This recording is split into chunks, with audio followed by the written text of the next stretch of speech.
So we came up with an online portal. It's called namessentialsservices.com.na. And when you go to this portal, you then sign up first. It gives you a token. You then go onto the portal and then you create your own profile and then register as a service provider, essential or crucial service provider.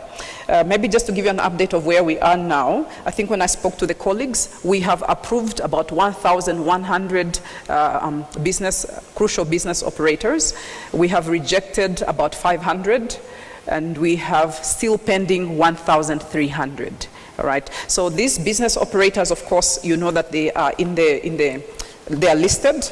It comes all the way from number 1, agriculture, fishing, electricity, gas, steam, air conditioning, water supply purification, construction, as it relates to the fight against COVID. So one of the things that when we reject the applications is that, number 1, there are too many people working. It has to be skeletal staff that is working. That's number 1.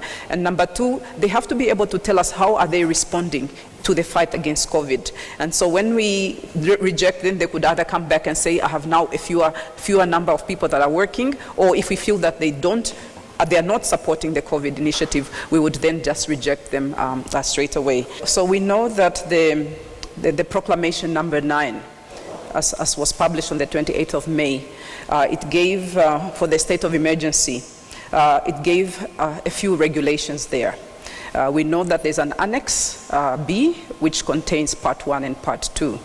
There's also, very important, there is, the regulation has number 14, and that number 14 is, it talks about directives, and it says that the president may authorize a minister to issue directives for 2 purposes. There's 1 and 2. The first purpose is to either supplement or amplify the provisions of the measure, the regulation, and also to ensure that the objectives of the regulations are met. So that is basically the background where I am coming from. So we have Annex 1, we have Annex B, Part 1 and Part 2. Part 1 is the one that looks at essential services, and that one is very easy. All those essential services that are listed there are as per the labor law. The Labor Act actually lists all of those, ambulance services, etc., etc.